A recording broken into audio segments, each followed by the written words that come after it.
आज class 11 NCERT physics chapter number 2 unit and measurement का वो टॉपिक स्टडी करने जा रहा है जिसमें हम ओलिक एसिड का मोलिकुलर साइज लेबोरेटरी के अंदर एक्सपेरिमेंट करके निकालेंगे। इसमें हालांकि वर्चुअल एक्सपेरिमेंट सेटअप है, लेकिन आप लोग जब इसको देखोगे आप लोग को ऐसा फील होगा कि आप खुद इस एक्सपेरिमेंट को कर रहे हो।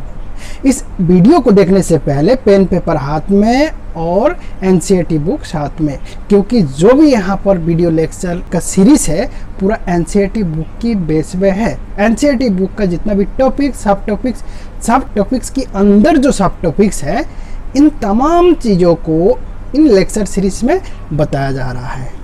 और ये lecture series board plus NEET का बच्चों को फायदा देंगे। तो चलो शुरू करते हैं आज का topics. Thank you. Class 11 physics chapter number 2 unit and measurement.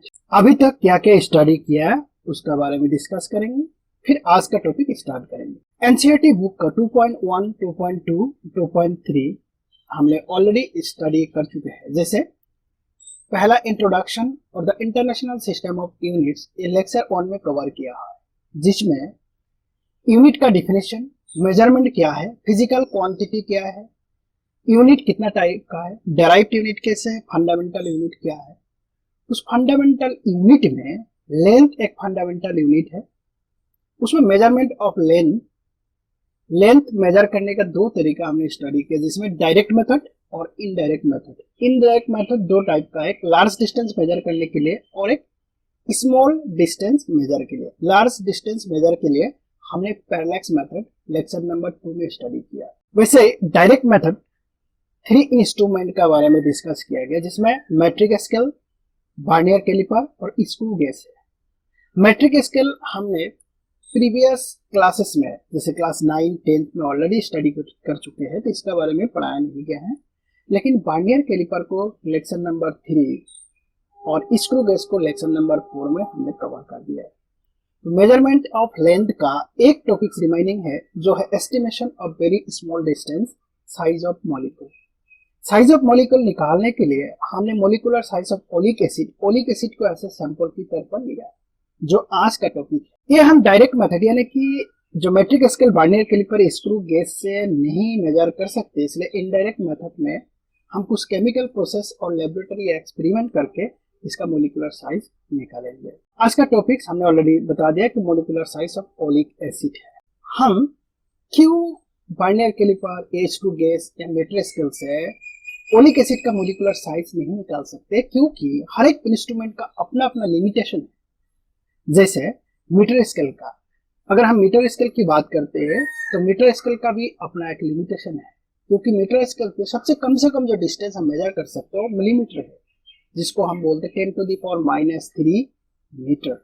यानी कि इसका जो लीस्ट काउंट है 10⁻³ मीटर, 10⁻³ मीटर तक ही ये एक्यूरेट मेजर कर सकता है। उस प्रकार वर्नियर कैलिपर का है 10⁻⁴ मीटर है, स्क्रू गेज का 10⁻⁵ मीटर। लेकिन हमको जो मोलिकुलर साइज मेजर करना है वो molecular size order of 10⁻⁹ metre में क्या इस इंस्ट्रूमेंट से कर सकते हैं? नहीं कर सकते। नेक्स्ट इंस्ट्रूमेंट है ऑप्टिकल माइक्रोस्कोप। ऑप्टिकल माइक्रोस्कोप ये विजिबल लाइट की रेंज में काम करता है। विजिबल लाइट का रेंज का वेवलेंथ है 4000 एंगस्ट्रॉम टू 7000 एंगस्ट्रॉम। इसको अगर हम मीटर में कन्वर्ट करें तो ये बनता है 4 × 10⁻⁶। यानी कि इसका भी एक लिमिटेशन है। इसका लिमिटेशन कहाँ तक है? 10⁻⁶ मीटर तक मेजर कर सकता है, उससे बाउंड, उससे कम मेजर नहीं कर सकता। इसलिए हम अभी क्या करेंगे, ओलिक एसिड को लेबोरेटरी के अंदर लेके एक्सपेरिमेंट करके उसका मोलिकुलर साइज निकालेंगे। तो चले फिर लेबोरेटरी के अंदर, चलो फिर चलते हैं लैब के अंदर। तो चलते हैं लेबोरेटरी। ये हमने लेबोरेटरी में आ गया, फील हुआ लेबोरेटरी इस प्रकार देखा जाता है। जब हम लैब में, तो लैब में एक्सपेरिमेंट करने से पहले एक्सपेरिमेंट में क्या क्या चीज का जरूरी है, सारे चीजों को हम पहले इकट्ठा कर लेते हैं, उसको बोलते हैं एपरेटस। तो इस एक्सपेरिमेंट का एपरेटस रिक्वायर्ड है oleic acid. Obviously oleic acid का हम मोलिकुलर साइज निकाल रहे हैं तो होना ही चाहिए अल्कोहल, वाटर, लिक्विड ड्रॉपर और लाइकोपोडियम पाउडर है। अभी हम देखेंगे एक एक का किसका क्या इस्तेमाल है। लाइकोपोडियम पाउडर किस में इस्तेमाल करते हैं, अल्कोहल किसके लिए, पानी किसके लिए, ड्रॉपर किसके लिए। जैसे हम एक्सपेरिमेंट करते जाएंगे तो हमको पता लगेगा अपने आप कि किसका क्या काम है। तो पहले हम देखेंगे कि ओलिक एसिड का मोलिकुलर प्रॉपर्टीज क्या है, ये देखने में कैसा लगता है और कैसे काम करता है। ठीक है, तो मोलिकुलर प्रॉपर्टी हम चेक करते पहले। Properties of molecular of oleic acid. Oleic acid का जो मोलिकुलर साइज है वो लॉन्ग स्ट्रेंड है, इस प्रकार देखा जाता है। इसमें दो पोर्शन होता है, एक हाइड्रोफोबिक एक हाइड्रोफिलिक है। हाइड्रोफोबिक ये पानी से दूर भागता है, लेकिन हाइड्रोफिलिक ये पानी से अट्रैक्शन होता है। इनसोल्युबल इन वाटर है, ये पानी के अंदर अगर हम डालते हैं तो पानी के ऊपर तैरते रहता है। ठीक, ये अल्कोहल में सोल्यूबल है, यानी कि अगर हम इसको डाइल्यूट करना चाहते हैं तो अल्कोहल से डाइल्यूट करते हैं, पानी से नहीं, क्योंकि पानी के अंदर तैरते रहता है, अल्कोहल में मिल जाता है। विस्कोस है, इसका मतलब है गाढ़ा है, पानी से गाढ़ा है, और पानी के ऊपर सिंस तैरते रहता है इसलिए इसका जो डेंसिटी पानी से कम है। अगर हम ओलिक एसिड का एक ड्रॉप पानी के अंदर डालते हैं तो इसका जो मोलिकुलर है इस प्रकार एक एक करके मोनोमोलिकुलर लेयर बनाता है, यानी कि एक एक मोलिकुल इस प्रकार लेयर बनाता है, और जो एक्सेस होता है वो एक्सेस इस प्रकार अलग से दिखाई देता है। इसको हम देखने के लिए, इसको फील करने के लिए हम नेक्स्ट देखेंगे कि कैसे एक्सेस बना हुआ है। जैसे यहाँ पर दिखाई दे रहा है, इसमें हम ओलिक एसिड का एक ड्रॉप डाल दिया, एक ड्रॉप डालते ही इस प्रकार एक्सेस हुआ है। लेकिन हमने जब भी एक्सपेरिमेंट करेंगे तो इस एक्सेस नहीं चाहिए, क्योंकि एक्सेस होने से ये हो सके मोनोमोलिकुलर ना बने, इसके ऊपर मोलिकुलर का दूसरा लेयर बन सकता है, इसके ऊपर और एक मोलिकुलर का लेयर आ सकता है। लेकिन हमको इस एक्सपेरिमेंट करने के लिए मोनोमोलिकुलर लेयर होना जरूरी है। इसको दूर करने के लिए हमने क्या करेंगे, हमने तो एक ही ड्रॉप डाला तो ड्रॉप का साइज कम कर देंगे। हाँ भैया, ड्रॉप का साइज हम कम नहीं कर सकते क्योंकि वो हमारा हाथ में नहीं है। ड्रॉप का साइज डिपेंड करता है ओलिक एसिड का मोलिकुलर प्रॉपर्टीज, इसका सरफेस टेंशन प्रॉपर्टी। तो फिर क्या कर सकते हैं, ड्रॉप तो उतना ही रहेगा। हम एक चीज जरूर कर सकते हैं, वो हो गया कि ड्रॉप उतना होगा, लेकिन हमने इस ड्रॉप का अंदर जो ओलिक एसिड का परिमाण है, जो ओलिक एसिड का अमाउंट है, वो कम कर देंगे। वो कैसे, कि ओलिक एसिड को हम क्या डाइल्यूट करेंगे। ओलिक एसिड को डाइल्यूट करने के लिए इसके साथ पानी मिलाएंगे। नहीं भैया, पानी नहीं। क्यों, क्योंकि पानी में सोल्यूबल नहीं है, पानी के ऊपर तैरते रहता है। तो इस ओलिक एसिड लेकिन अल्कोहल के ऊपर सोल्यूबल है, तो हम अल्कोहल का इस्तेमाल इसमें डाइल्यूट करने के लिए करेंगे, जिसे 1 ड्रॉप के अंदर मैक्सिमम हमारा अल्कोहल हो और मिनिमम अमाउंट हमारा ओलिक एसिड हो। तो हमको अभी पता लग गया कि ओलिक एसिड का क्या काम है, अल्कोहल का क्या काम है। अल्कोहल के डाइल्यूट के लिए हम इस्तेमाल करेंगे। ठीक, वाटर का ये काम है, वाटर के ऊपर हम एक्सपेरिमेंट करेंगे ड्रॉपर से। जब भी वाटर के ऊपर ड्रॉप, सिंगल ड्रॉप हमको गिराना है तो हम सिंगल ड्रॉप को डाल सकते हैं। तो लाइकोपोडियम पाउडर फिर क्या कर रहा है यहाँ पर, देखो यहाँ ये लाइकोपोडियम पाउडर है, ये हो गया लाइकोपोडियम पाउडर, ये लाइकोपोडियम पाउडर। हम एक्सपेरिमेंट करने से पहले पानी के ऊपर लाइकोपोडियम पाउडर डालते हैं। लाइकोपोडियम पाउडर डालते उसके बाद जैसे ही ड्रॉप हम डाल देते हैं तो ड्रॉप डालने के बजाय ये स्प्रेड हो जाता है ओलिक एसिड। देखा, एक सर्कुलर बना दिया यहाँ पर, एक सर्कल बना दिया। ये सर्कल हमें पता लगने के लिए लाइकोपोडियम पाउडर, अगर लाइकोपोडियम पाउडर हम नहीं डालते, यहाँ पर भी पानी रहता है और पानी और लगभग ओलिक एसिड का कलर एक जैसा है, हमें पता नहीं लगता कि कितना एरिया कवर किया हुआ, इसका डायमीटर क्या है, ये कुछ नहीं पता लगता। इसलिए हमने लाइकोपोडियम पाउडर का इस्तेमाल किया, तो हमें लाइकोपोडियम पाउडर का भी पता लग गया है। ठीक है, तो अभी हमारा प्रोसेस होगा डाइल्यूट करना। किसको डाइल्यूट करना, ओलिक एसिड को। किस लिए, क्योंकि एक ड्रॉप के अंदर अमाउंट ऑफ ओलिक एसिड हमें कम करना है। तो डाइल्यूट के लिए देखते हैं, डाइल्यूट किसके साथ हम करेंगे, अल्कोहल के साथ। एक्सपेरिमेंट करते करते देखा गया कि अगर 1 ml oleic acid 399 ml alcohol के साथ मिला के सोल्यूशन बनाया जाता है, जो सोल्यूशन होगा 400 ml, जिसमें 1:400 वॉल्यूम बाय वॉल्यूम ये क्या रहेगा, ओलिक एसिड, और 399:400 रहेगा अल्कोहल। ऐसा करने पर जो ड्रॉप बनता है, उस ड्रॉप में जो ओलिक एसिड का अमाउंट है वो इस एक्सपेरिमेंट के लिए कन्वीनियंट है। इतना सा अमाउंट होगा इसमें, और बाकी ये क्या है, ये हो गया ओलिक एसिड और ये हो गया क्या, अल्कोहल। ये हो जाएगा अल्कोहल। इसका अगर एक ड्रॉप हम गिराते हैं तो कोई भी एक्सेस नहीं रहता है और बढ़िया सा इस प्रकार हमें दिखाई देता है। तो हम इसी को इस्तेमाल करेंगे, यहाँ से एक ड्रॉप लेंगे और ड्रॉप यहाँ डाल देंगे। लेकिन यहाँ एक प्रॉब्लम है, क्या है, दिखाई दिया ये एक एक्सपेरिमेंट करने के लिए हमें 399 ml का अल्कोहल यूज करना है, लेकिन हमें कोई और एक्सपेरिमेंट लेना पड़ता है। तो क्या हर एक बार इतना ml इस्तेमाल करेंगे? इसको दूर करने के लिए हमें 2 स्टेप में इसको डाइल्यूट करते हैं। देखते हैं कि 2 स्टेप में कैसे किया जाता है। ये है 2 स्टेप डाइल्यूट। 2 स्टेप डाइल्यूट के लिए हमने पहले ओलिक एसिड का जो अमाउंट है वो हम लेते हैं 1 ml पहले ओलिक एसिड लेता है, फिर 19 ml अल्कोहल मिला के 20 ml का सॉल्यूशन बनाया जाता है। इस 20 ml का सॉल्यूशन में ओलिक एसिड का अमाउंट कितना है, 1:20 बुलम बाई बुलम। इस सॉल्यूशन का फिर 1 ml यहां से लिया जाता है। ये 1 ml सॉल्यूशन है, ओलिक एसिड नहीं है। दोबारा बोल रहा हूं, 1 ml सॉल्यूशन है, कंफ्यूज नहीं होना, ओलिक एसिड नहीं है। ये सॉल्यूशन 1 ml लिया। इस 1 ml सॉल्यूशन में ओलिक एसिड का अमाउंट कितना है, 1:20। ये फिर अल्कोहल के साथ मिलाया जाता है। ये लिया जाता है 1 ml सॉल्यूशन और अल्कोहल लिया जाता है फिर 19 ml। ऐसा लेने पर फिर 20 ml का सॉल्यूशन बनता है। लेकिन इस बार इस सॉल्यूशन में जो ओलिक एसिड है वो ओलिक एसिड का अमाउंट कितना होगा, 1:20 into 20, यानी कि 1/400 बुलम बाई बुलम। इस यहाँ पर जो 20 ml सॉल्यूशन अभी मिला, ये सॉल्यूशन 1 है। सॉल्यूशन 1 के अंदर पहले हमको ओलिक एसिड का अमाउंट मिला था 1/20, लेकिन सॉल्यूशन 2 के अंदर हमको ओलिक एसिड का जो अमाउंट मिला है 1/400। इस प्रकार 2 स्टेप में डाइल्यूट करके हम इस सॉल्यूशन को बनाते हैं। इससे फायदा क्या हुआ, देखो यहाँ पर अल्कोहल, यहाँ कितना अल्कोहल यूज किया, 19 ml, यहाँ पर कितना यूज किया, 19 ml, टोटल मिला के कितना हुआ, 38 ml। यानी कि 38 ml में एक एक्सपेरिमेंट कर सकते हैं। लेकिन पहले जो एक्सपेरिमेंट हम कर रहा था तो कितना ml का यूज किया, हमें 399 ml। तो कितना अल्कोहल हमें बच गया, इतना अल्कोहल से हमें 10 टाइम्स एक्सपेरिमेंट कर सकता है। 2 स्टेप डाइल्यूट हमने कर लिया है। तो ये सॉल्यूशन जो सॉल्यूशन S2 है, जिसमें हमें अमाउंट क्या मिला, 1:400 ओलिक एसिड, यानी कि 400 ml अगर इस सॉल्यूशन का ले लूं तो उसमें 1 ml मिलेगा ओलिक एसिड।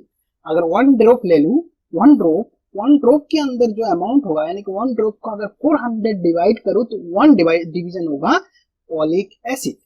ठीक है, तो अभी देखते हैं, कैलकुलेशन करते हैं, हम एक्सपेरिमेंट शुरू करते हैं। ओलिक एसिड का सॉल्यूशन है, ओलिक एसिड नहीं लिया, ओलिक एसिड का सॉल्यूशन हम ड्रॉपर से 1 ड्रॉप कर दिया। एक ड्रॉप हमने इसके अंदर डाल दिया। जैसे एक ड्रॉप इसके अंदर हम डाल देते हैं, डालते इसके अंदर इस प्रकार शेप बना देते हैं। कुछ टाइम हम इसको रखते हैं सेटल डाउन होने के लिए। जैसे सेटल डाउन हो जाता है तो ओलिक एसिड का जो ड्रॉप हमने डाला उस ड्रॉप के अंदर थोड़ा सा तो ओलिक एसिड है, बाकी क्या है, अल्कोहल है। अल्कोहल इवापोरेट हो जाता है और सिर्फ ओलिक एसिड इस पानी के ऊपर स्प्रेड हो जाता है। इस प्रकार सर्कुलर शेप बनाता है। इसी को हम 3 डायमेंशनल देखने के लिए नीचे बना हुआ है। ये क्या है, सर्कुलर है और इसमें ओलिक एसिड है। तो ओलिक एसिड का जो एटम है, मॉलिक्यूल्स है, वो इस पानी के ऊपर इस प्रकार तैर रहा है, पानी के ऊपर तैर रहा है और उसका एक साइज होगा, उसका साइज है यानी कि उसका डायमीटर है, उसको हम T से डिनोट कर दिया। यानी कि ये एक सर्कल बनाएगा, उस सर्कल का एक थिकनेस भी होगा। यहां से अगर ज्योमेट्रिकली हम कैलकुलेशन करें, इसका एरिया हम निकाल सकते हैं। तो इसका एरिया कैसे होगा, इसका एरिया क्या, वॉल्यूम हम कैलकुलेशन कर सकते हैं। तो इसको वॉल्यूम होगा, volume equal area into thickness होता है। इस केस में एरिया क्या है, सर्कल है तो सर्कल का एरिया होता है pi into r² into thickness. यहाँ आर दिया नहीं, डायमीटर, इस डायमीटर को हम कैसे मेजर कर सकते हैं, हम स्केल की मदद से मेजर कर सकते हैं। स्केल को हम यहाँ पर ले जाएंगे तो यहाँ से हम डायमीटर को मेजर कर सकते हैं, ठीक है। स्केल से हमने डायमीटर मेजर कर दिया और डायमीटर का वैल्यू हम पता कर सकते हैं। Pi into diameter divided by 2 होता है रेडियस होल स्क्वायर इंटू 2। इसको करने से pi into D square divided by 4 into T. जब एक्सपेरिमेंट किया जाता है, एक्सपेरिमेंट का वैल्यू डी का लगभग 15.5 सेंटीमीटर होता है। अगर इसको हम मीटर में कन्वर्ट करें तो 1.55 मीटर होगा। हमें वैल्यू चाहिए डी स्क्वायर का, यानी कि इसको स्क्वायर करेंगे, इसको स्क्वायर करने से इसका वैल्यू जो आता है 2.4 इंटू 10⁻⁻² मीटर। इसको यहाँ पर हम पुट करेंगे। पाई का वैल्यू हम जानते हैं 3.14, डी स्क्वायर का वैल्यू हमने ऑलरेडी निकाला 2.4 into 10⁻² divided by 4 into T. इसको हम इक्वेशन 1 देंगे।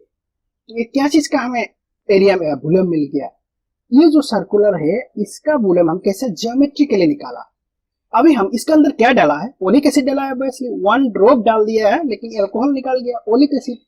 ये जो ओलिक एसिड डाल दिया इतना अमाउंट, इस ओलिक एसिड का अगर हमें वॉल्यूम पता चले, वो वॉल्यूम और ये वॉल्यूम क्या होगा, सेम होगा।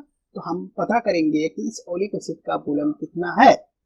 उसको पता करने के लिए पहले हमें एक पूरा लिक्विड ड्रॉप का वॉल्यूम पता होगा। इस लिक्विड ड्रॉप का वॉल्यूम पता होता है, इससे अगर प्रोडक्ट कर देंगे तो हमें ओलिक एसिड का वॉल्यूम पता लग जाएगा। तो हमने पहले देखेंगे लिक्विड ड्रॉप का 1 ड्रॉप का वॉल्यूम कितना है। Volume of 1 drop of solution, 1 drop solution equal. इसको पता करने के लिए हमने दूसरा एक छोटा सा एक्सपेरिमेंट करते हैं। ये है, इसके अंदर हम सॉल्यूशन भर देते हैं। ये 10 ml का मेजरमेंट है।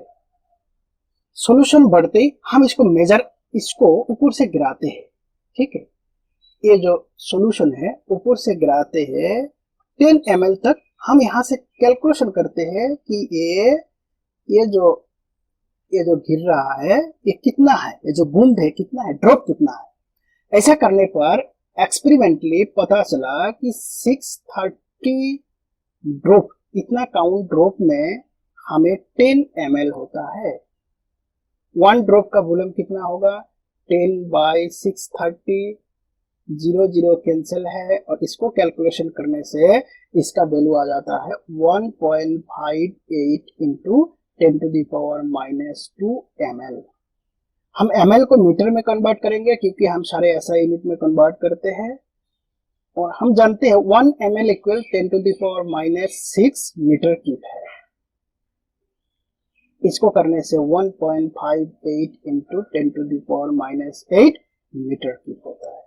इसी वैल्यू को हम इस एक्सपेरिमेंट में पुट कर देंगे। कितना वैल्यू हमें निकाला, 1.5 इंटू 10⁻⁸ मीटर।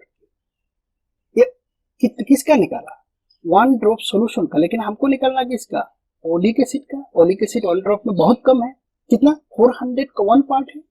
तो 1/400 से इस वॉल्यूम को प्रोडक्ट कर देंगे तो हमें किसका मिलेगा, volume of oleic acid. Volume of oleic acid equal, इसी वॉल्यूम को 1/400 से प्रोडक्ट कर देंगे तो हमें मिल जाएगी एसिड का डिवाइडेड बाय 400। ये हो गया हमारा इक्वेशन नंबर 2। इक्वेशन नंबर 1 और इक्वेशन नंबर 2 दोनों सेम है, एक ही चीज का वॉल्यूम है। इसका है ओलिक एसिड का वॉल्यूम, जो हमने 1 ड्रॉप इसके अंदर डाल दिया उसी का वॉल्यूम है। तो यानी कि 1 और 2 हम क्या मान सकते हैं, इक्वल मान सकते हैं। तो बाय इक्वेशन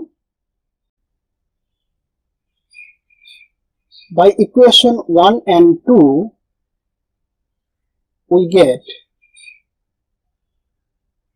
क्या मिलता है, 1.5 into 10⁻⁸ divided by 400 equal 3.14 into 2.4 into 10⁻⁻² divided by 4।